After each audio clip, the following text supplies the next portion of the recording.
जीवन में दोबारा किसी और को मांगने की आवश्यकता नहीं।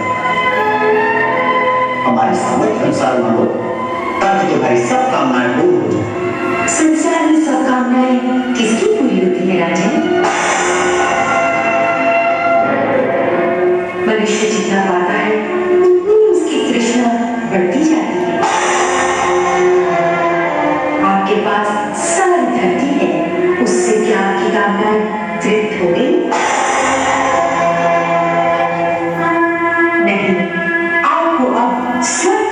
बनने का है। सुलासा लोग जितना बढ़ा उतनी बढ़ती जाती है। शांति मिलती है केवल संतोष से। इंद्रियों और कामनाओं को वश में रखकर जो संतोषी होगा वही जीवन में तृप्त और आनंदमय होगा। सूर्य राजन, मैं आपकी दानवीरता का सम्मान करते हुए अपने लिए केवल 3 वक्त धरती मांगता हूं। जितनी आपकी इच्छा हो ले लीजिए।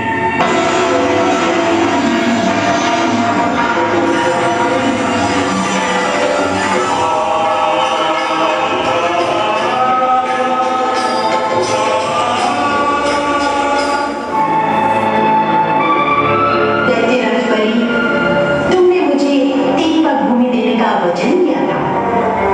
2 पग में तो मैंने सारे त्रिलोक की नाम ली। एक पैर से भूलोक, दूसरे पैर से स्वर्गलोक लाभ किया है। इस प्रकार तुम्हारा सब कुछ मेरा हो चुका है। परंतु अभी तुम्हारी प्रतिज्ञा पूरी नहीं हुई है, क्योंकि अब तुम्हारे पास कुछ नहीं रहा। इसलिए तीसरा पग रखने के लिए तुम मुझे कोई स्थान नहीं दे सकते। तुम्हारा वचन झूठा हो गया। नहीं भगवान, मैं अपने वचन को सत्य करके दिखाता हूँ। आप अपना तीसरा पैर मेरे सर पर रखिए।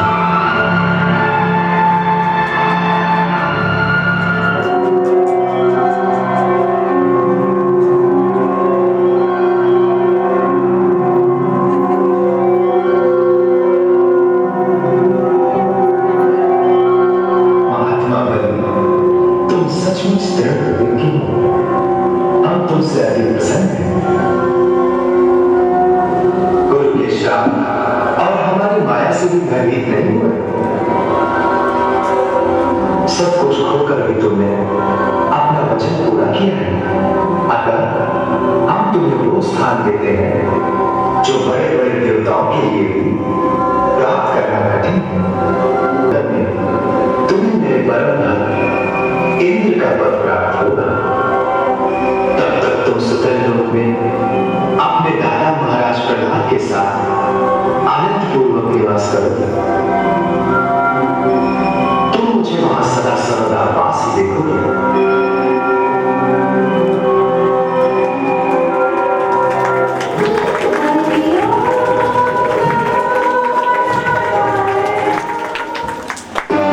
गोपाल कृष्ण भगवान अतिशय सुंदर सजवलेला आहे।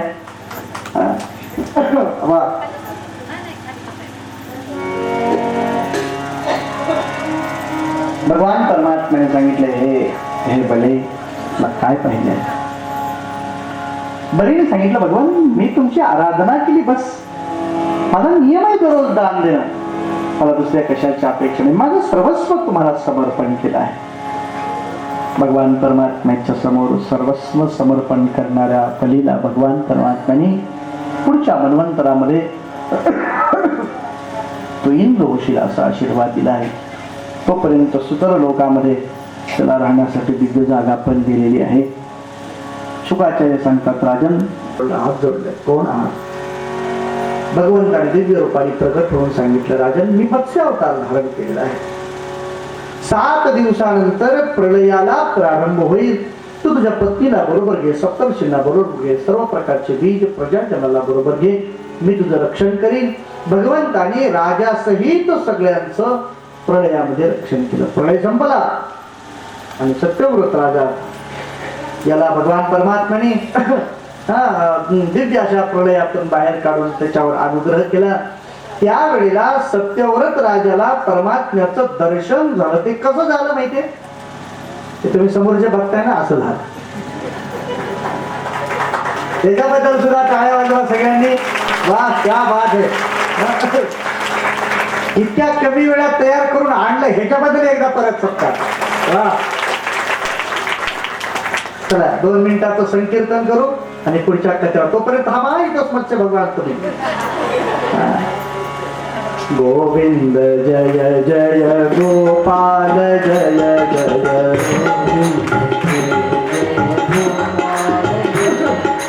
गोविंद जय जय गोपाल जय जय गोविंद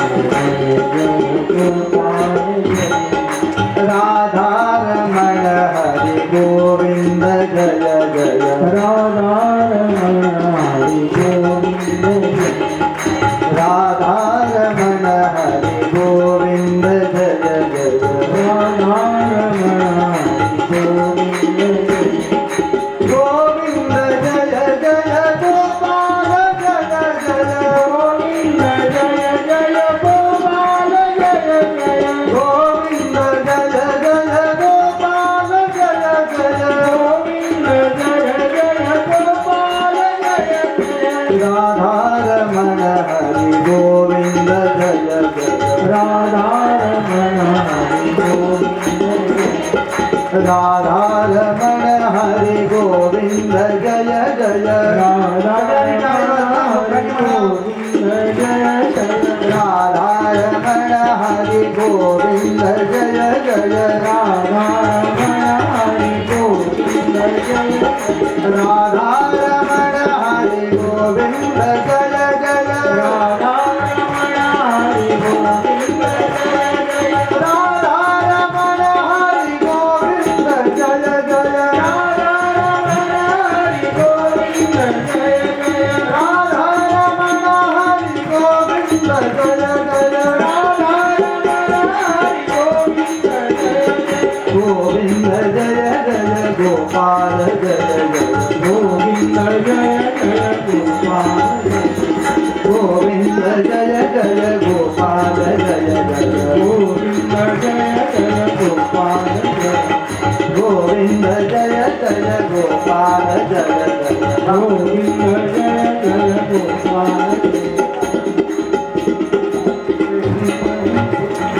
गोपाल जय गोविंद जय जय गोपाल जय. वाह, मत्स्य भगवान परमात्म्याने सत्यव्रत राजाचं रक्षण केलं हे आपण ऐकलं. हा सत्यव्रत राजा सूर्याचा मुलगा होता. त्याचं विवस्वान असं पण नाव आहे. त्याला काहीतरी श्राद्धदेव म्हणून असं पण म्हणतात. सत्यव्रत राजा जेव्हा पुन्हा सृष्टीची उत्पत्ती करण्यासाठी प्रारंभ करण्यासाठी पोहोचला, अनेक वर्ष निघून गेली पण राजाला संतती झाली नाही.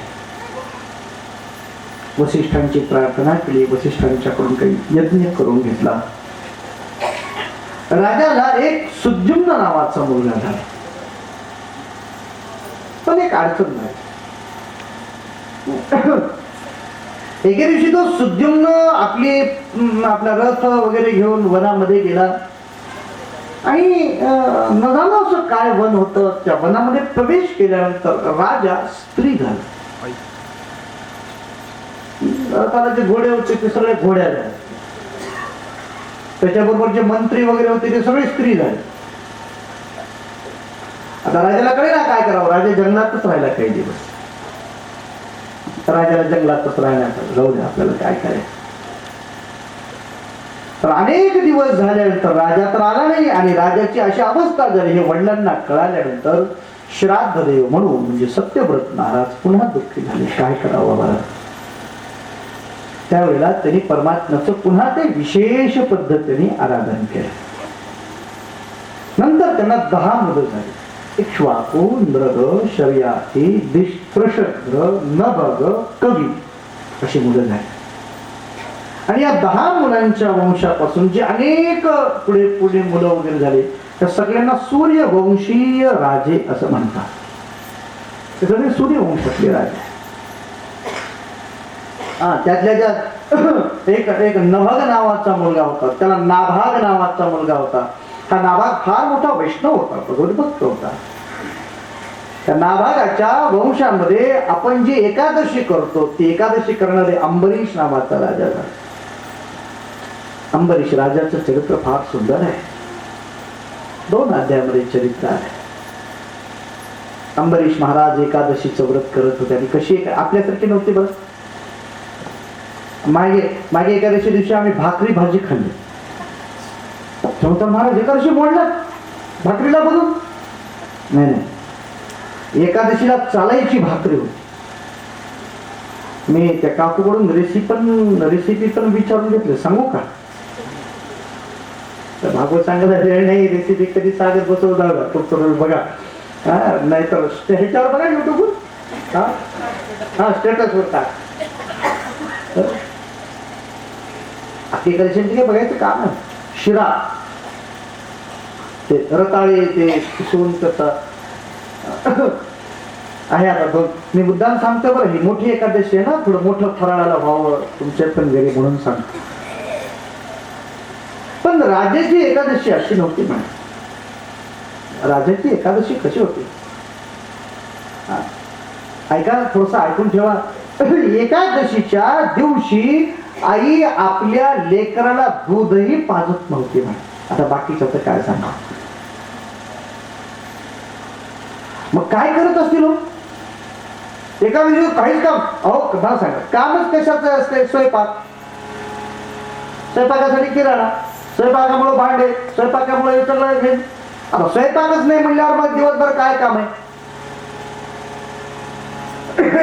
काही नाही. असं आहे. राजाचं वर्णन करत असताना असं सांगितलंय की राजा जेव्हा भगवंताचं भजन करत असे, सवयी मन कृष्ण पदारविंदयो वचांसी वैकुंठ गुणानुवर्णने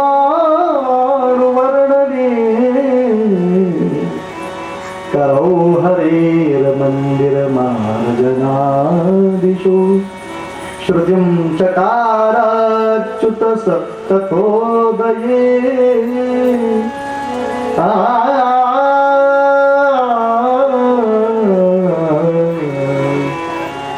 एकादशीच्या दिवशी राजाने आपलं मन परमात्म्याच्या ठिकाणी ठेवून द्यावं. एकादशीच्या दिवशी आपल्या शरीराने मंदिर, वसुधा राजा पण मंदिर झाडून काढत असत. मंदिर झाडून काढत असे, सतरंजा वगैरे टाकून लोक मग येऊन बसायचे ऐकायला. कुणाला माहितीये राजाने टाकले. सुंदर हरिकथा करायला, मोठ्या प्रेमाने शुद्ध अंतःकरणाने भगवंताचं भजन करायला लावत असे. राजाने मोठ्या प्रेमाने विठ्ठल आवडी प्रेम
प्रेम भाव विठ्ठल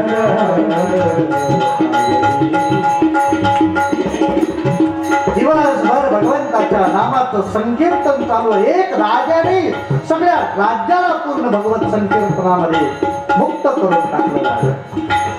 काय सांगावं, भगवंताच्या नामाशिवाय दुसरं त्या दिवशी काहीच नाही हो. पुढे.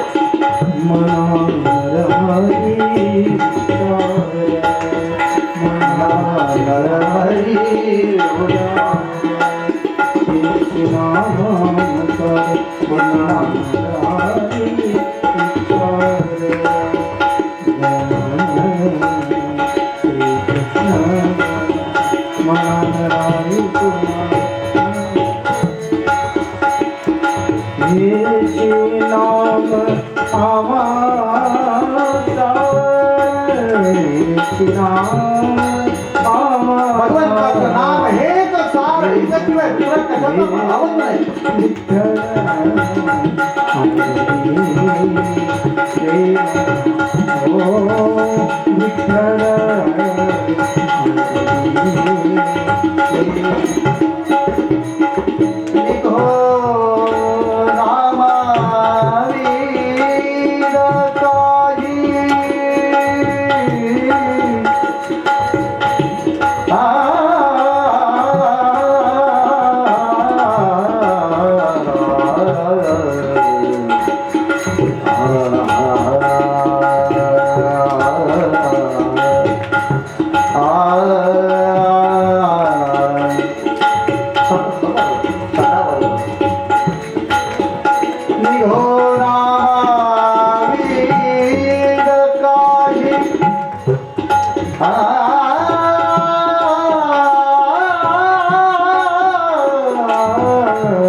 अशी अनेक वर्षापर्यंत साधना केल्यानंतर एक दिवशी दुर्वास ऋषींचं आगमन होतं आणि दुर्वास ऋषी त्यांना मी योग्य वेळेला येतो द्वादशी सोडण्यासाठी असं सांगतात, पण त्यांना येण्यासाठी वेळ झाला.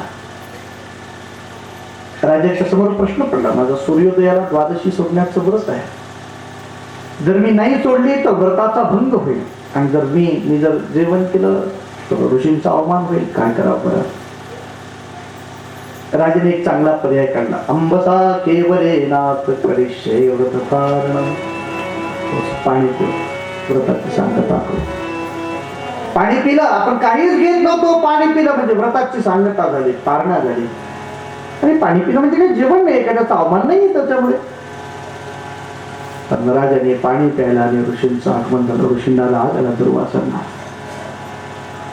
दुर्वासाने आपल्या हातामध्ये पाणी घेऊन खाली टाकलं, सगळे कृत्य प्रगट झाले. ते कृत्य जेव्हा राजाच्याकडे धावायला लागली ना, तेव्हा राजाने हात जोडले, ते असं मान्य नाही, अपराध आहे माझा, मी तुमच्या अगोदर पाणी पिणे. पण राजाच्या बद्दलचं प्रेम भगवंताच्या अंतःकरणात समोर सुदर्शन चक्र प्रगट झालं. त्याच्यात तेजानेच ती कृत्य जळून खाक झाली. ते चक्र ऋषींच्या मागे लागले. ब्रह्मलोकामध्ये गेले, शिवलोकामध्ये गेले, भगवान नारायण परमात्म्याला प्रार्थना केली, त्याच्यावर काही उपाय. भगवान चक्र माझच आहे, पण मी सोडलेलं नाही, मग काय करायचं. म्हणजे मी एक उपाय सांगू शकतो मी तुम्हाला. उपायं कथयिष्यामि तव विप्र शृणुष्व तत्. उपाय सांगू शकतो मी तुम्हाला ह्याला शांत करणं. म्हणजे ते आले कुठून, हे त्या राजाकडून, मग तुम्ही राजाला विचारून जा, काम होऊन जाईल. अंबरीश राजाच्याकडे पुन्हा दुर्वास ऋषी आले, प्रार्थना केली, महाराज हे चक्र शांत करा. राजाने त्या चक्राचं स्तवन केलं, ते चक्र शांत झालं. आणि आज ऋषीने सांगितलं, हो अनंतदासानां महत्त्वं दृष्टमद्यमे.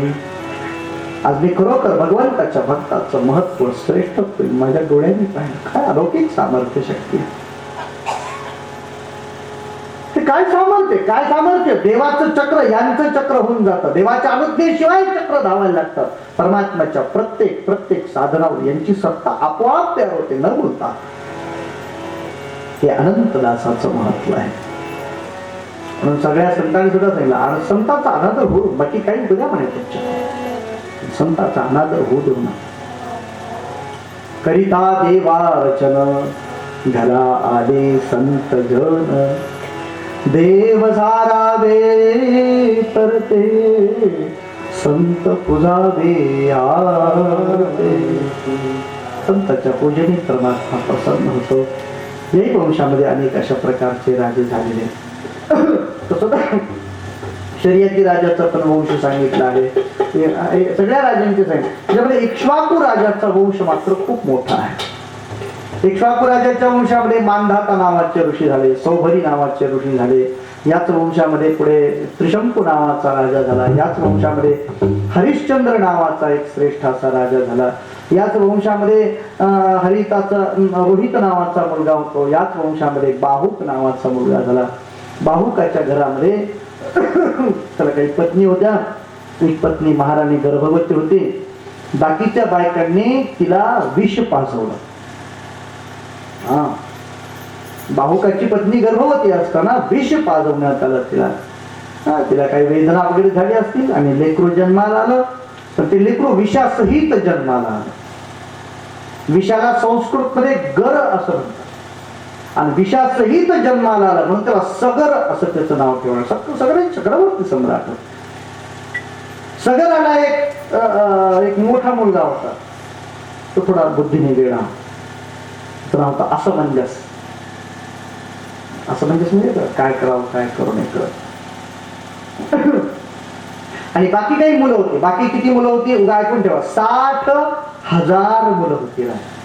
किती मुलं होती? 60,000. राजाचा मुलगा पहिला मुलगा थोडा बुद्धीने कमी होता, पण त्याचं लग्न झालं होतं. आता राजाच्या सुमार म्हणतात काय. आणि त्याला जो मुलगा झाला ते थोडा अंशुमान होता. तो खूप हुशार होता, बुद्धिमान. अंशुमान या नातवाच्या बरोबर आपल्या सगळ्या 60,000 मुलांना घेऊन सगर राजाने मोठा अश्वमेध यज्ञ केला. आणि त्या अश्वमेध यज्ञाचा गोडा इंद्राने कपिलांच्या आश्रमामध्ये ठेवला. सगळी मुलं आणण्यासाठी म्हणून जेव्हा गेली, कपिलांच्या दिव्य दृष्टीपुढे ती सगळी दग्ध झाली, म्हणून जळून काढ झाली. अहो, लेकराच्या पायात जर काटा मोडला तर आई वडिलांच्या डोळ्यामध्ये पाणी येतं. तिथं 60,000 मुलं जळून मेली म्हणल्यावर काय अवस्था झाली असेल. सगळं राजाने बंद करून टाकला. राजा धरला. राजा आपले आजोबा असे दुःखी होऊन पहोडले. ते बघितल्यानंतर अंशुमान जवळ आला. बाबा, मी तुम्हाला असं तर म्हणू शकत नाही. मी माझ्या चुलत्यांना सगळ्यांना लगेच मोक्ष देऊ शकतो, त्यांना जिवंत करू शकतो. तर या देहामध्ये जोपर्यंत सामर्थ्य शक्य तोपर्यंत त्यांच्या कल्याणाचा हेतू मी साध्य करेन. नातवानी वचन दिलं. अंशुमान त्या कपिल ऋषींच्या आश्रमामध्ये जातात. कपिलांना प्रार्थना केली, माझ्या पूर्वजांच्या उद्धाराचं काही साधन सांगा. ते गंगेची तपस्या कर. गंगेने जर इथपर्यंत येऊन त्यांना स्पर्श केला तर मग यांना मुक्ती होऊ शकते. अंशुमानने खूप वर्षपर्यंत गंगेची तपस्या केली, पण गंगा प्रसन्न झाली नाही. त्याला दिलीप नावाचा मुलगा होता. दिलीपाने पण आपलं पूर्ण आयुष्य गंगेच्या तपस्येमध्ये घालवलं.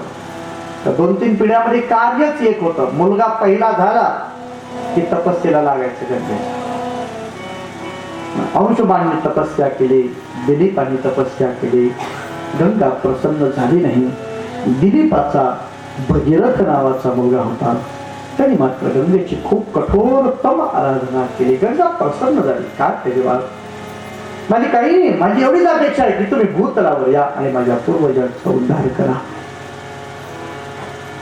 गंगेने मी आले असते म्हणे, पण वरून जर पडले तर खाली भेद होऊन आणि मी पाकळात निघून नाही. माझं कुणीतरी धारण केलं पाहिजे. भगवान सदाशिवांची प्रार्थना केली. भगवान सदाशिवाच्या मस्तकावर गंगेने प्रवाह सोडला. भगवंताने त्याची एक छोटीशी धार खाली सोडली, तिला रस्ता देत देत देत आपल्या पूर्वजांच्या पर्यंत आणलं. त्यांचे पूर्वज सगळे पुत्र उद्धार गतीला प्राप्त झाले. संपूर्ण भारत वर्षावर जर कुणाचं कर्ज असेल तर ते भगीरथ महाराजांचं आहे की त्याने आपल्या पूर्वजांचा तर उद्धार केला, पण पुढे जन्माला येणाऱ्या प्रत्येक व्यक्तीसाठी गंगा मोक्षदायिनी आपल्यासाठी आणून ठेवली. आजही आपल्या अपेक्षा असते की मृत्यूनंतर आमच्या अस्थि गंगेमध्ये विसर्जित व्हावा. हजारो लाखो करोडो जीवांचा उद्धार करण्यासाठी गंगेला भूतलावर आणणारे महाराज भगीरथ त्यांना प्रणाम करू. या भगीरथ महाराजांच्या वंशामध्ये पुढे खटवांग नावाचा पुत्र होतो. खटवांगाचे दीर्घबाहू झाले. दीर्घबाहूला रघु नावाचा मुलगा होता. रघुला पृथुश्रवा नावाचा मुलगा होता. पृथुश्रवाला अज नावाचा मुलगा होता. या अज राजाच्या घरामध्ये दशरथ नावाचा पुत्र झाला. दशरथ महाराज फार श्रेष्ठ होते. दशरथाचं श्रेष्ठत्व काय सांगा, माझ्यापेक्षा आमचे मामा फार छान सांगतात. दशरथाचा राजा, दशरथाची ती राजनगरी, दशरथाचा तो सगळा परिवार, वा वा.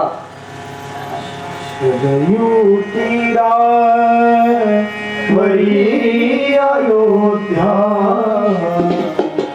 शरयू तीरा वरी अयोध्या, मनुनिर्मित अयोध्या,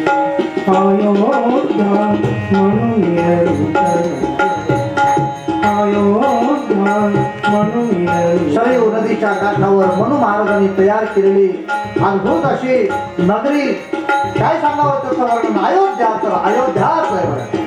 त्या नगरीचा विशालतेवर उभा राहिला वास्तू सुंदर.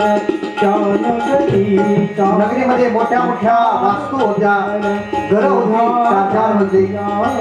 वास्तू सुंदर मधुर वाहती मार्ग समान. गावामधून जे रस्ते होते की नाही, सिमेंट रोड, केवढे होते नटून त्यांच्या नटून त्यांच्या अयोध्या. त्या नगरीमध्ये जे रस्ते होते ना, त्याचं वर्णन करतात. एका बाजूला एक कार जाईल आणि एक कार वापस येईल एवढा नाही म्हणे. एका बाजूला हत्ती, रथ, घोडे आणि पायदळ जाईल एवढा रस्ता, आणि एवढेच आत येतील एवढे मोठे मोठे रस्ते. प्रत्येक घराघराचं वर्णन काय सांगावं. सगळ्या घराच्या भोवताली सुंदर बाग बगीचे होते, म्हणजे नृत्य गायन चालत होते. याचं ऐश्वर्य तर इंद्र बहुदाची स्पर्धा करणार. घराघरावर रत्न तोरणे अवती भगवती रम्य पवने. घराघरावर रत्न तोरणे अवती भवती रम्य पवने. त्यात रंगती नृत्य गायने, त्यात रंगती नृत्य गायने. मृदंग वीणा नित्य नांदते अलकानंदी. अलकानंदी अयोध्या मनुनिर्मित अयोध्या मनुनिर्मित. आज त्या नगरीचं शासन करणारे महाराज दशरथ, त्यांच्याबद्दल तर काय बोलावं.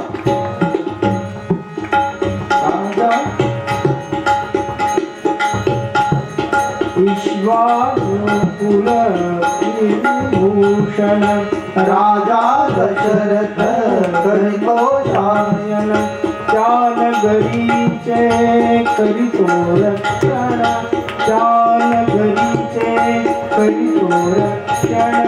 गणिचंद्रचा नगरींद्रचा सूर्यचा सन्मान.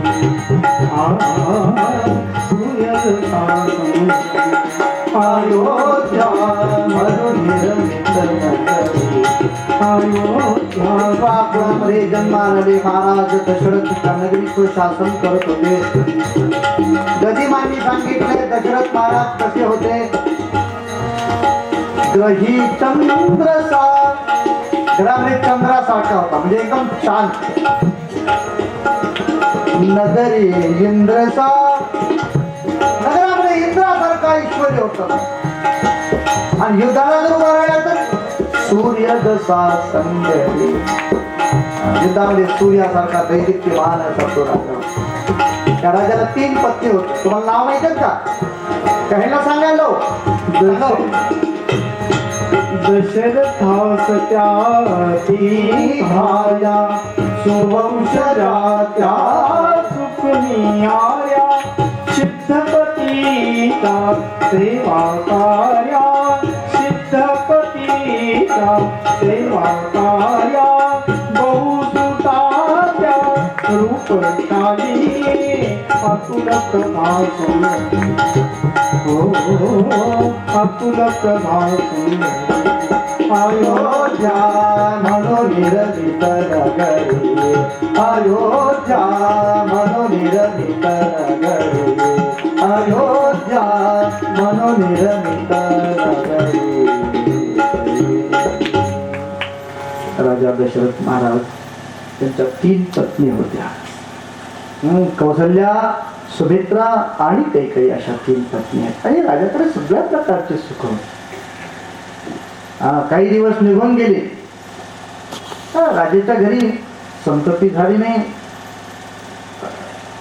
एके दिवशी राजा दुःखी झाला आणि राजाने आपल्या गुरूंच्या जवळ जाऊन प्रार्थना केली वसिष्ठ महाराजांच्याकडे.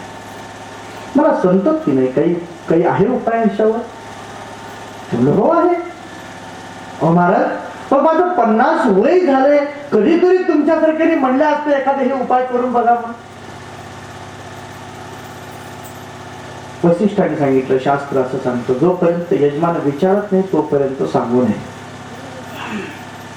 उगाच आमच्याकडे डॉक्टर फार चांगला आहे, तिचे असे गुडघ्याचे आवड. अरे पण माझा गुडघा दुखलाच पाहिजे.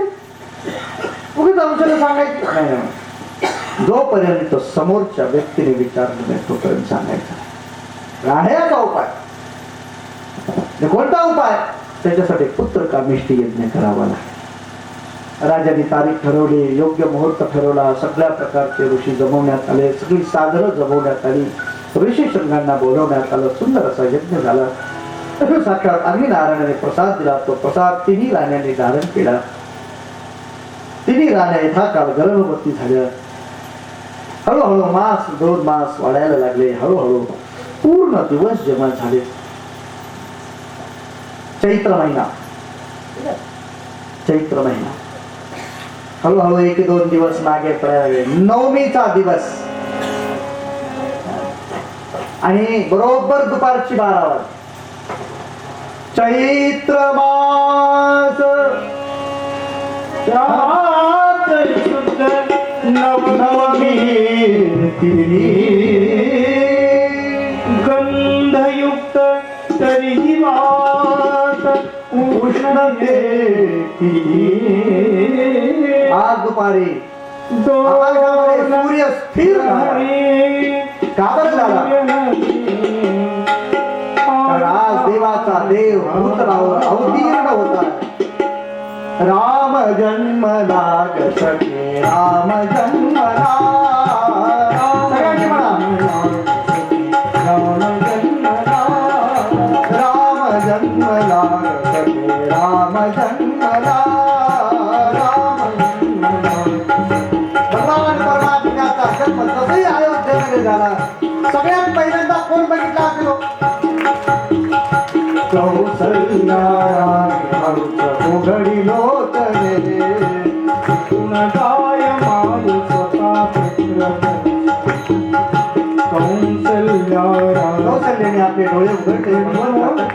डोळे निघून गेले तिथे. गुणगाय माय स्वतः पुत्र ओघळले आसू सुखे कंठ दाटला. ओघळले आसू सुखे कंठ दाटला. राम जन्मला ग सखे राम जन्मला.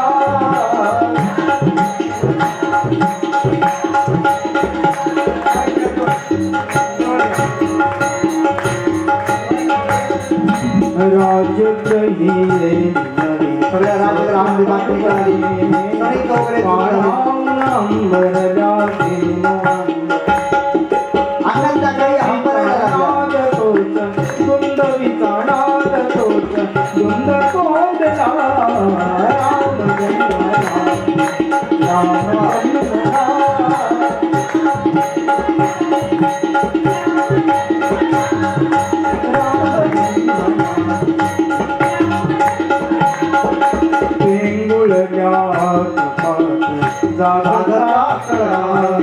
काय काय करीत पुन्हा उमलला पेंगुळल्या जागता करा काय काय करीत पुन्हा उमलला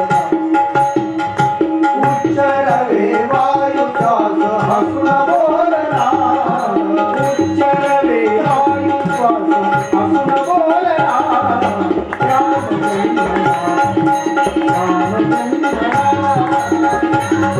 काही राजभवनातल्या काही दास दासींनी ही बातमी आजूबाजूच्या सगळ्या घराघरामध्ये पोहोचवायला सुरुवात केली. वार्ता ही सुखदवनी पोहोचली. हे जेव्हा राजभवनातली वार्ता सगळीकडे पोहोचली, काही स्त्रिया काही वाद्य वाजवत आहेत, काही जण गात गात प्रभूचं संकीर्तन करत सगळ्या नगरामध्ये आनंद सगळ्यांना सांगत. पुष्पांजली फेकी कोणी भूषणे अशाने रोपविले शब्द भाषणे पुष्पांजली फेकी कोणी भूषणे अशाने रोपविले. भगवान रामप्रभूंचा जन्म झाला. सगळ्या अयोध्येमध्ये आनंदी आनंद झाला. यथा काल भरत शत्रुघ्न लक्ष्मण यांचा पण जन्म होतो. आता तर काय सांगावं, अयोध्येचा आनंद तर आता सांगता येत नाही. अवर्णनीय असा आनंद झाला अयोध्येमध्ये. तर रामप्रभूचं चरित्र हा स्वतंत्र विषय आहे. काय आहे, भागवत 7 दिवस सांगायचं असतं, रामायण 9 दिवस सांगायचं असतं. तर 9 दिवस सांगायचं रामायण आपल्याला भागवतात किती दिवस सांगावं लागेल? काही दिवस कुठले जमत 10 मिनिटं थोडंसं रामचरित्र. तर सांगावं काय, सगळं तर तुम्हाला माहितच आहे. तुम्हाला माहित नाही काय असं काय रामायणातलं आहे का काय? मग सगळं कशाला सांगणार. मी तर एक छोटीशी कथा तुमच्या समोर ठेवतो आणि थांब. रामप्रभू 4 वर्षाचे. 4 वर्षात काय वेळ, 4 वर्षाचे छोटेसे राम घरात इकडे तिकडे फिरत असत, मोठ्या आनंदाने सगळ्यांना प्रेम देत असत. एके दिवशी रामप्रभूंना भूक लागली. खरं सांगा बरं, देवाला कधी भूक लागत असते का? देवाला भूक लागत असते, देव पण नित्य तृप्त आहे. पण आज देवाला भूक लागली आणि देव आपल्या आईच्या जवळ गेला. आईने सांगितलं, काय रे बेटा? आई, मला खूप भूक लागली ग. आई पहिल्यांदा रामाकडे असे डोळे मोठे करून पाहिजे. तुला भूक लागली? हा, थांब. आईने सोन्याच्या वाटीमध्ये लोणी घेतलं, त्याच्यामध्ये पिठी साखर टाकली, सोन्याच्या चमचानं त्याला काढलं, रामाच्या हातात दिला. खा. एक पाट टाकलं, बस खा. रामाने ती वाटी घेतली. राम बसले. आई पुढचं काम करायला पलीकडे गेल्याबरोबर राम उठले. ती वाटी अशीच हातामध्ये, चमचा असाच हातामध्ये. राम बाहेर. रामाने त्याच्यातलं थोडस लोणी काढलं आणि लक्ष्मणाच्या हातावरती, लक्ष्मण खा. तिथून राम भरताच्या मारा. भरत थोडस खा. शत्रुघ्न इकडे थोडस. काही दास दासी काम करत होत्या. प्रत्येक दास दासीच्या जवळ बघ, हा थोडस लोणी. सगळ्याला जाऊन राजभवनातल्या प्रत्येक व्यक्तीच्या हातावर थोडं थोडं थोडं थोडं थोडं लोणी भगवंताने ठेवलं. तेवढ्यात बाबा येत होते दशरथ. हा लगेच बाबा बाबा बाबा बाबा बाबा काय रे बेटा? हे बघ, हे का बाबाच्या हातामध्ये थोडस. आणि आता पाहिलं सगळ्यांना देऊन झालं. दोन्ही आईना दिले, बाबांना दिले, जास्त सगळ्यांना झाले. आणि वाटीमधलं लोणी संपून गेलं. आता काय करावं? राम पुन्हा आपल्या आईच्या जवळ आले. आईने त्याला, काय रे बेटा? माझी आणखी थोडीशी भूक आहे, मला थोडं देतेस? आणि यांना हा अरे आपल्याकडे भरपूर आहे, तू नको काळजी करू. ती सोन्याची वाटी चमचा घेतला, त्याला धुवायला टाकलं, दुसरी सोन्याची वाटी, तिच्या दुसरं लोणी, पिठी साखर टाकून दुसरं चमच्याने त्याला कालवलं, भगवंताच्या हातामध्ये दिलं. भगवंताने पुन्हा एकदा त्याच्यातलं थोडस लोणी काढून आईच्या हातावर दिलं. आई, तू सुद्धा माझ्यासाठी खूप करतेस, थोडस खा. आईच्या हातावर लोणी दिलं आणि मग भगवान परमात्मा आपल्या आपल्या पाटावर बसले आणि हळूहळू एक एक घास भगवान परमात्मा मंद मंद हास्य करत लोणी खायला लागले. लीला संपली. पण 4 वर्षाच्या राम प्रभूंनी सर्व प्रजाजनांच्या समोर आदर्श ठेवला. जे जे सुख तुमच्या प्रारब्धाने तुमच्या हातात येईल ना, ते सुख सगळ्यांना वाटून घ्यायला शिका. 4 वर्षाचं. मला असं वाटतं ज्याच्या 4 वर्षाच्या वयामध्ये हे असेल तो राम काय करत असेल. बाकीचं रामप्रभूचं चरित्र तर खूप मोठं आहे. मग आपल्या गुरुकडे गेले भगवान, ज्ञान ग्रहण केलं. मग भगवान विश्वामित्रांच्या बरोबर मिथिलेकडे निघाले जाण्यासाठी, यज्ञ रक्षणासाठी. त्राटिकेचा उद्धार केला, यज्ञाचं रक्षण केलं. मिथिलेमध्ये जाऊन सीते बरोबर विवाह केला. रामप्रभू आपल्या घरी आले. काही अंतर्गत कला आणि रामप्रभू अयोध्या सोडून वनाचा मार्ग स्वीकारतात. गुहाधिकांची भगवंतांनी भेट घेतली. तिथून प्रयागला आले. तिथून भगवान चित्रकूटावर आले. भरत महाराजांनी रामप्रभूंच्या पादुका आणल्या. तिथून भगवान परमात्मा महाराष्ट्रामध्ये आले, नाशिकमध्ये. तिथे सीतेचं अपहरण करण्यात, तिथं सीताचा शोध घेण्यासाठी रामप्रभू पंपा सरोवराच्या जवळ येतात. तर शबरीचा उद्धार केला रामप्रभूंनी. सुग्रीवाशी सख्य केलं. वालीचं निर्दलन करून सगळ्याच्या सहित भगवान रामेश्वरला येतात. रामेश्वरला भगवंतांनी कुलाची योजना केली. भगवान लंकेमध्ये उतरले. सर्व रावणादिकांचा उद्धार करून विभीषणाला राजगादीवर प्रस्थापित करून भगवान परमात्मा तिथून पुन्हा आपल्या अयोध्येला आले आणि अनंत काळपर्यंत भगवंताने आपल्याला सगळ्यांना सुख दिले. नेहमी एक राम राज्याची संकल्पना आपल्या समोर मांडली आहे. त्या राम प्रभूचं एकदा प्रेमाने भजन करा. रघुपती राघव राजा राम, रघुपती राघव राजा राम, रघुपती राघव राजा राम, रघुपती राघव राजा राम, रामप्रभूंनी 11,000 वर्षपर्यंत राज्य केलं. अनेक चरित्र कथा रामप्रभूंच्या आहेत. रामप्रभूंच्या वंशामध्ये पुढे लवकुश होतात, त्यांचे वंशाचं वर्णन केलं आहे. त्या रामप्रभूंच्या सूर्यवंशामध्ये 119 राजे झालेले आणि त्याच्यातले 81वे राम, म्हणजे पुढे पण बराच वंश चाललेला आहे. अशा रामप्रभूला प्रणाम करू. आपण मगाशी एक चरित्र ऐकलं होतं बघा, कुणाला आठवतंय का? एक राजा होता, तो जंगलात गेला आणि स्त्री झाला. त्याचं नाव काय होतं? विसरला तू एवढा लवकर? बरं जाऊ द्या, मी सांगतो ना, टेन्शन नको, मी सांगतो. त्याचं नाव होतं सुद्युम्न. आता स्त्री झाल्यानंतर त्याने विचार केला आपलं नाव बदलून घेतलेलं बरं. त्याने आपलं नाव बदललं. त्याचं नाव इला असं ठेवण्यात आलं. ती इला आता त्या वनामध्ये फिरत असताना त्या इलेची आणि एका बुध नावाच्या पुरुषाची भेट झाली. हा बुध कोण? काल आपण मामाकडून ते भजन ऐकलं होतं दत्ताचं. अत्री आणि अनुसयेच्या घरामध्ये ब्रह्मदेवाच्या अंशापासून चंद्र झाले होते, शिवाच्या अंशापासून दुर्वास झाले होते आणि भगवान विष्णू परमात्म्याच्या अंशापासून दत्त झाले. तो जो चंद्र होता ना, त्या चंद्राचा मुलगा होता, त्याचं नाव होतं बुध. ठीक आहे. चंद्राचा मुलगा बुध आणि ही इला, या दोघांनी विवाह केला आणि दोघांपासून जी संतती झाली त्याचं नाव होतं पुरुरवा. हा चंद्रवंशातला पहिला राजा आहे. ठीक आहे. त्या चंद्रवंशामध्ये सुद्धा अनेक अशा प्रकारचे राजे झालेले. याही राजाची वर्णन आहे. याही राज्यामध्ये जवळजवळ 60-62 राजे लोक झालेले आहेत. यांच्या वंशामध्ये एक चरित्र फार छान आहे. हे सगळे सांगणार नाही, एकच सांगणार. कारण आपल्याला रामकृष्ण परमात्म्याचा जन्म करायचा आहे, ते सगळं बघायचं आहे आपल्याला. ते थोडी झलक तर आपली अगोदर झालेली आहे. आता तर या वंशामध्ये गाधी नावाचा एक राजा होता. तुझं नाव काय होतं? गाधी. त्या गाधी राजाच्या घरी एक मुलगी होती, तिचं नाव होतं सत्यवती. मुलगी खूप सुंदर होती, खूप सात्विक होती.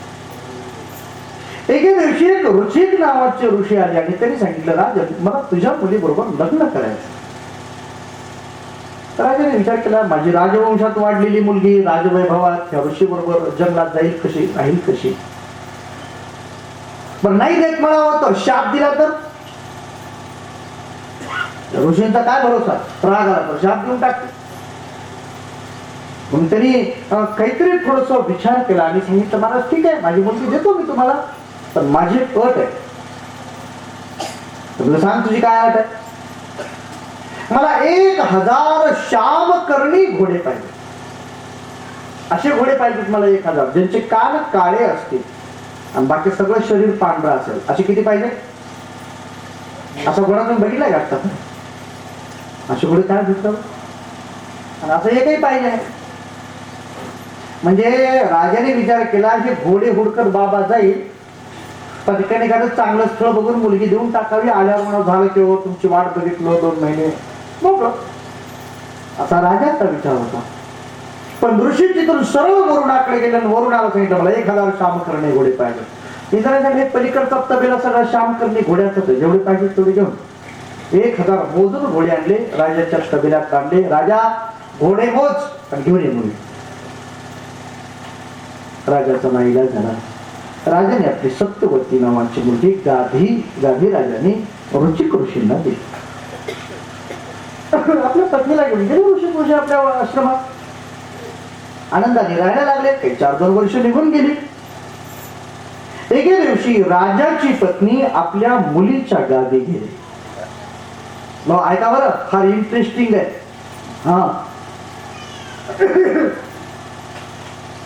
कारण आईला एक फार सवय असते आपल्या मुलीच्या संसारामध्ये उभे ढवळाढवळ करत राहायची.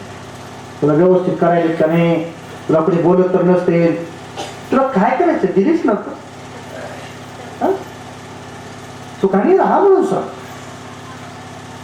पण ती गेली, काही दिवस राहिली आणि एके दिवशी तिने आपल्या जावयाला एक प्रार्थना केली. जावई बाबू, आम्हाला एक मुलगी होती, ती आम्ही तुम्हाला दिली. आता आमच्या वंशाला पुढचा वादच नाही. तुम्ही फार मोठे तपस्वी आहात, असा काही उपाय नाही का की जेणेकरून आम्हाला संतती प्राप्त होईल?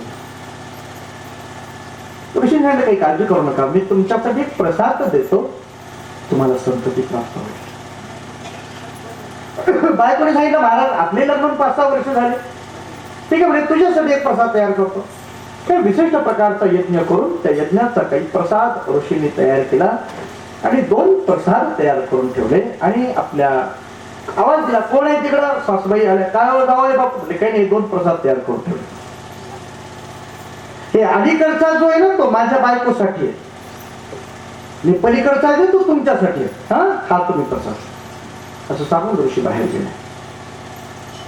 थोड्या वेळानंतर ऋषींनी आत आल्यावर आपल्या पत्नीला विचारलं, प्रसाद खाल्ला? हा खाल्ला. मग ऋषींच्या मनात काय वाटलं, कोणता खाल्लास ग? तो पलीकडे तो मी खाल्ला आणि ते अलीकडे तो आईने खाल्ला. असं का केलं? म्हणजे आईने सांगितलं मला. बरोबर तुझ्या आईला विचारलं, तुम्ही प्रसाद बदल केला? म्हणजे हा, मी प्रसाद बदल केला. का बरं? तुम्हाला सांगितलं होतं ना, हा माझ्या बायकोला द्या, तो तुम्ही घ्या.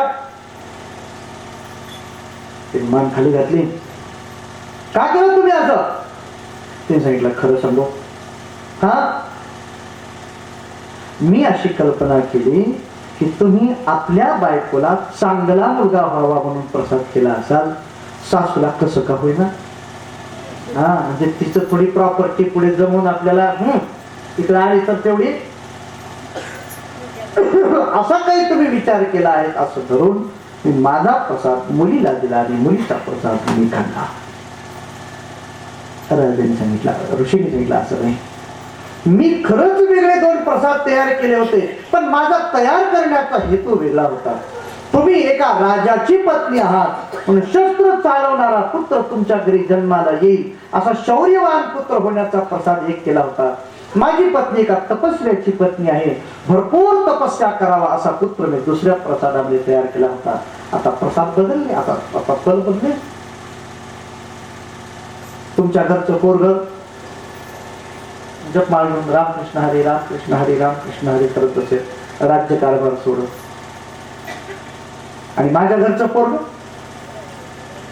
जप करायला सोडून तलवार बाबा बघतो तुमचं. आता काय नाही झालं.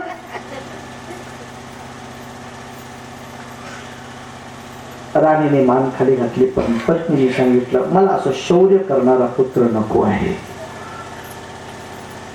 ऋषिक ऋषीला नाईलाज आहे, हे फळ आहे, तसं तुम्हाला फळ भोगावंच लागेल.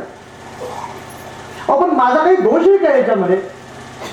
तर ठीक आहे, ठीक आहे, तुला असा मुलगा होणार नाही, तुला असा नातू होईल. मग पुढे जो ऋषींना मुलगा झाला त्यांच नाव होतं जमदग्नी. ते थोडे क्रोधी होते, शस्त्र हातात धारण करणारे वगैरे ना. पण त्यांच्या पोटी जी 4 मुलं झाली त्याच्यातला जो 4था मुलगा होता तो ह्या प्रसादाचं तेज होता. त्याचं नाव राम असं ठेवण्यात आलं होतं. तर हातामध्ये नेहमी कुऱ्हाड असायची म्हणून त्या कुऱ्हाडीला संस्कृत मध्ये परशु असं म्हणतात. ह्या मुलाचं नाव परशुराम असं ठेवण्यात आलं. हा भगवंताचा अंश अवतार. बोला परशुराम भगवान की जय. जेव्हा सहस्त्रार्जुन नावाच्या उद्दंड राजाने आपल्या वडिलांची हत्या केलेली पाहिली तेव्हा परशुरामाने आपला परशु उचलला, उन्मत्त क्षत्रियांचा विनाश केला. शुकाचार्य सांगतात राजन हा भगवंताचा विशेष अवतार आहे. आता तुमच्या लक्षात आलं असेल मी एवढी लांब लचक कथा सांगितली. देवाचा अवतार सोडल्यावर काय होईल, काय होईल. आता तुमचं थोडं तुम्हाला वाटत आहे की तिकडं कसं झालं. सासूबाईला झाला ना, सासूबाईला सुद्धा मुलगा झाला. त्या मुलाचं नाव सुद्धा तुमच्या ओळखीचं आहे. तुमचे खूप वेळेला नाव घेतात तुम्ही त्यांचं. त्या मुलाचं नाव होतं विश्वामित्र. आणि विश्वामित्र हे तपस्वी झाले. पण या विश्वामित्राच्या वंशामध्ये अनेक अशा प्रकारचे राजे झाले. चंद्रवंशातल्या आणखी एका राजाचं चरित्र थोडं ऐकावंच लागतं. आता तुमच्या लक्षात आलं असेल मी चांगले महत्वाचे फक्त सांगायला लागलं तुमच्या. यांच्या वंशामध्ये पुढे एक राजा झाला त्याचं नाव ययाती असं होतं. तसं तर मी ययाती राजाची कथा आता सुरू केली तर 2-3 तास सांगू शकतो. पण मी ही सुद्धा जेवढी आवश्यक आहे तेवढीच फक्त सांगणार. ययाती राजाला 2 पत्नी होत्या. एक पत्नी होते लग्न केलेले आणि एका दासी बरोबर त्यांनी गंधर्व विवाह केला होता. पण जेव्हा पत्नीला कळालं की माझ्या पतीने दासी बरोबर विवाह केलेला आहे तेव्हा तिला राग आला. माहेरी जाऊन बसते येत नाही म्हणजे आता.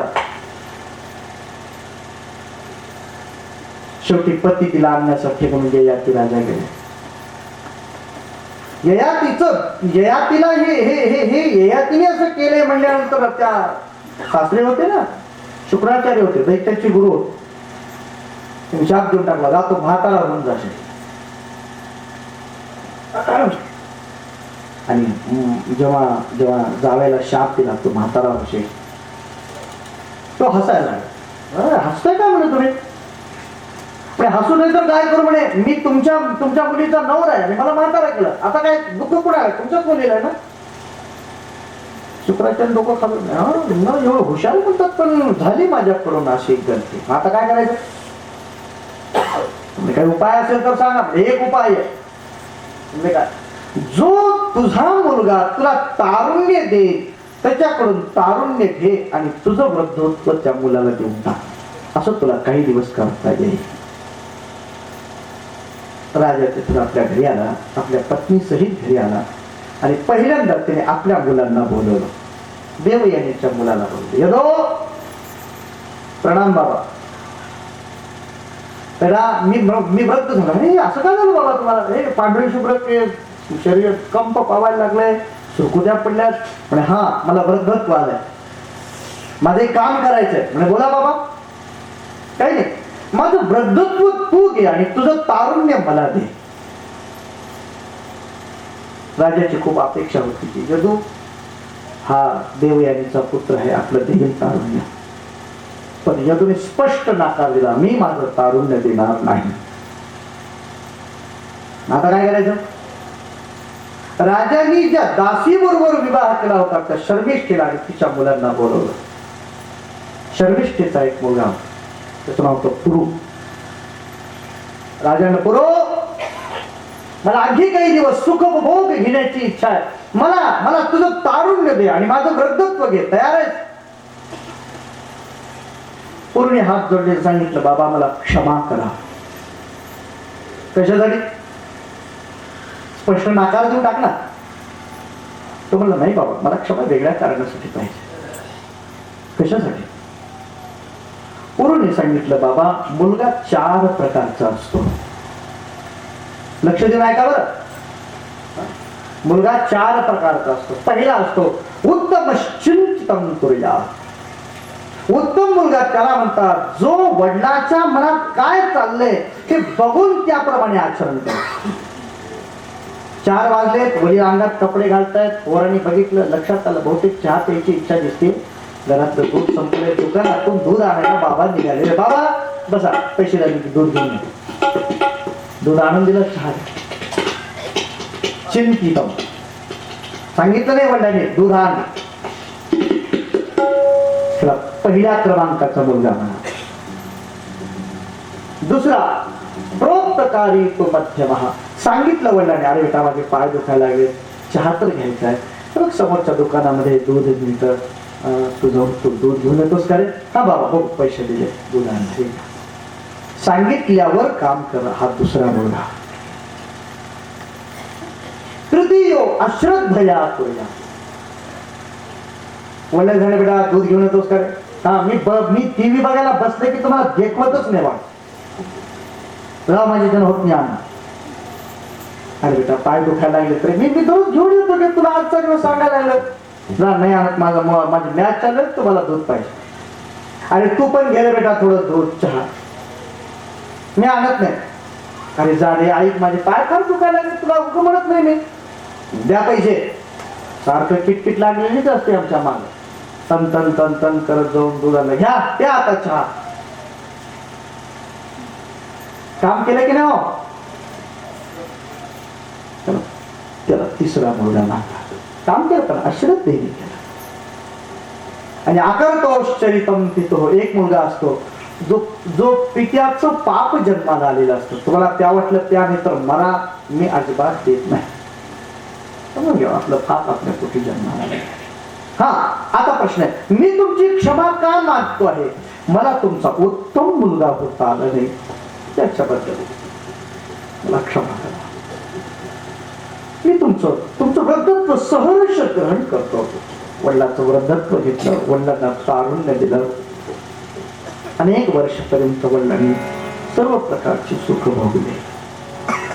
एक दिवशी वडिलांनी आपल्या पत्नीला देवयानीला बोलवलं आणि सांगितलं तुला कळालं कोणता मुलगा योग्य लायक आहे राज्यासाठी? आता तो तुझा माझ्यावर काही आक्षेप नाही ना? यद्यपि राजाच्या पत्नीपासून झालेला मुलगा होता यदू, पण राजाने यदूला राज्यातून बहिष्कृत केलं आणि दासीपासून जन्माला आलेला असून सुद्धा पुरुला राजगादीवर बसवलं. आपलं वृद्धत्व पुन्हा वापस घेऊन त्याचं तारुण्य त्याला देऊन टाकलं. राजा तपस्या करण्यासाठी निवडून गेले. शुकाचार्य सांगतात राजन याच पुरुच्या वंशामध्ये पुढे दुष्यंत नावाचा राजा झाला. एक भरत नावाचा पण राजा याच वंशामध्ये झालेला आहे. राजन अरे पंडू वगैरे मुलं याच वंशामध्ये झालेली आहे. याच वंशामध्ये धर्मराजासारखे दिव्य राजा झाले. याच वंशामध्ये तुझ्या वडिलांचा जन्म झालेला होता. अभिमन्यू याच वंशामध्ये तुझा जन्म झालेला आहे. तुझा मुलगा जन्मेजय आधी करून पुढच्याही काही राजघराण्याची कथा शुकाचार्यांनी सांगितलेली आहे. एवढं झाल्यानंतर मग शुकाचार्य सांगतात राजन तो जो यदू नावाचा जो मुलगा होता ना, राज्यातून बहिष्कृत केल्यानंतर तो राजा तिथून अनेक क्षेत्र फिरत फिरत मथुरेमध्ये येऊन राहिला. त्याला पूर्वी मधुपुरी असं नाव होतं. त्या मथुरेमध्ये भोज वंशातले लोक राज्य करीत होते. त्यांच्या जवळ येऊन राहायला लागला. त्यांच्या वंशातल्या मुलांना यदुवंशीय राजे असं म्हणतात. ते कोणी राजे झाले नाही, पण ते कोणी सेनापती, कोणी प्रधान, कोणी काही पद घेऊन राहत असत. शूरसेन नावाचा श्रेष्ठ राजा होता यदू यांचा वंश. त्यांच्या घरामध्ये साक्षात अनकदुंदुभी नावाचा एक पुत्र झाला असं म्हणतात. त्यांच्या घरामध्ये जेव्हा मुलगा झाला ना, तेव्हा स्वर्गामध्ये दुंदुभी वाजायला लागल्या, म्हणून त्याचं नाव अनकदुंदुभी ठेवलं. ते नाव थोडं मोठं व्हायला लागलं, पण सोपं नाव नाही का, माहिती का, म्हणजे नाव वसुदेव असं ठेवण्यात. त्या वसुदेवाचा स्वभाव काय सांगावा. हे वसुदेव एवढे सज्जन होते, एवढे सात्विक होते.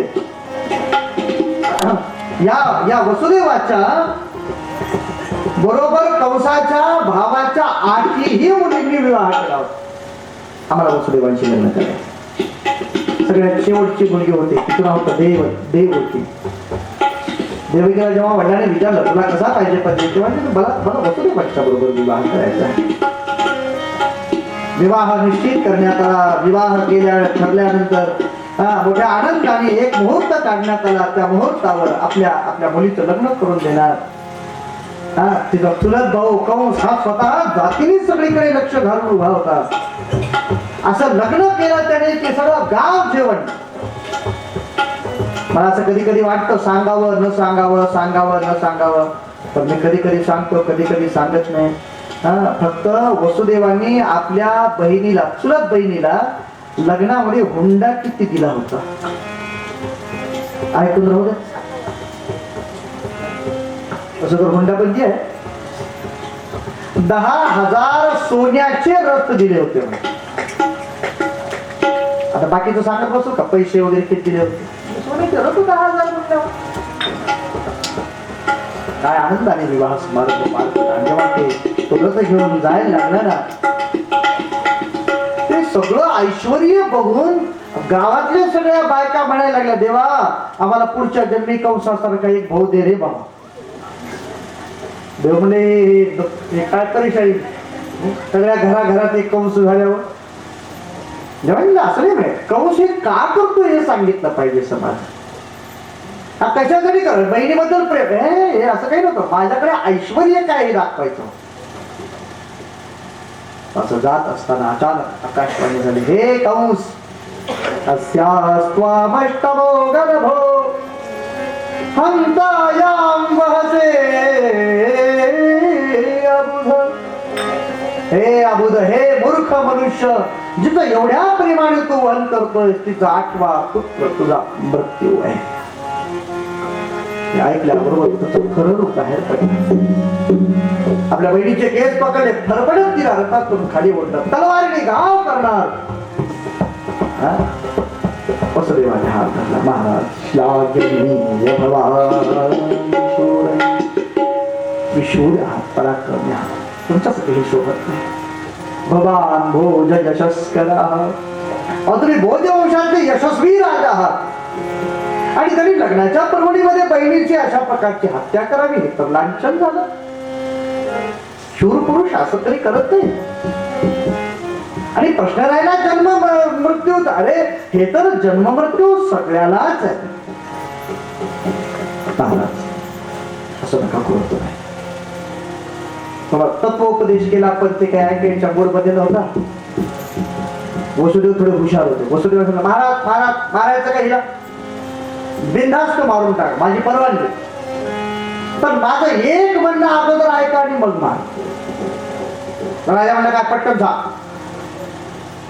काही नाही समजत, तुम्ही जर हिला मारून टाकलं तर काय होईल, म्हणजे मरून जाईल.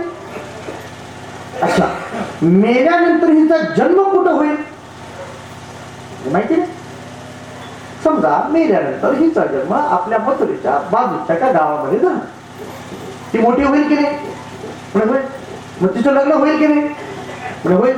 मग तिला 8 मुलं होऊ शकतील की नाही. मग तुम्हाला कोणती होती हे कळेल का.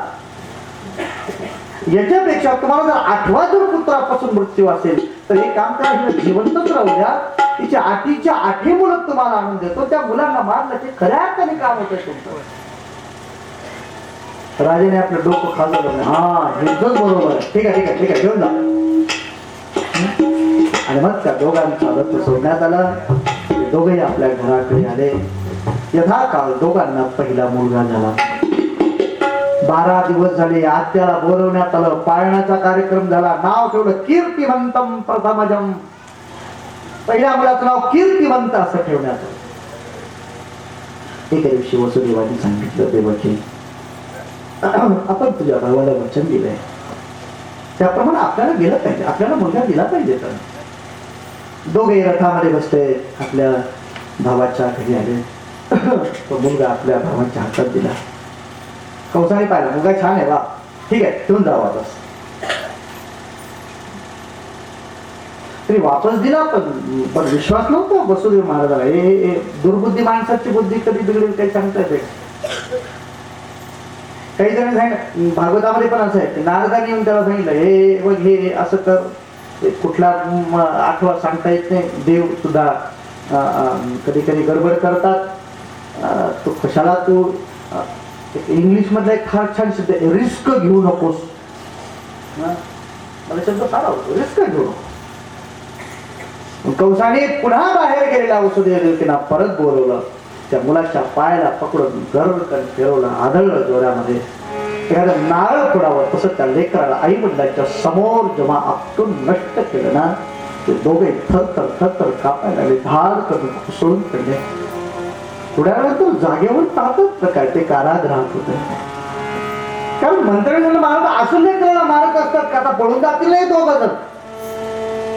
अच्छा मग ठीक आहे, बंदीशाळेमध्ये टाका. मग बंदीशाळेमध्ये टाकण्यात आला. दुसरा मुलगा बंदीशाळेमध्ये मारला. तिसरा, चौथा, 5वा, 6 मुलं मारले. 7वेंदा तर साक्षात शेष नारायण तिच्या गर्भामध्ये प्रविष्ट होता. योग मायेने त्यांना तिथून काढून रोहिणीच्या गर्भामध्ये स्थापना केली. आणि 8वेंदा साक्षात जगन्निवास भगवान परमात्मा तिच्या गर्भामध्ये प्रवेश होतात. आपण पहिल्यांदा भगवान परमात्म्याचं प्राकट्य कसं कसं होतं ते ऐकू, थोडं भजन करत करत. आणि त्याची सगळी नाट्य पद्धती आपण नंतर पाहणार. अगोदर पहिल्यांदा भगवंताचा जन्म कसा झाला आपल्याला ऐकायचंय. थोडं भजन करत करत ऐकायचंय. हरी शरणम हरी शरणम हरी शरणम हरी शरणम श्री हरी शरणम हरी शरणम श्री हरी शरणम श्री हरी शरणम.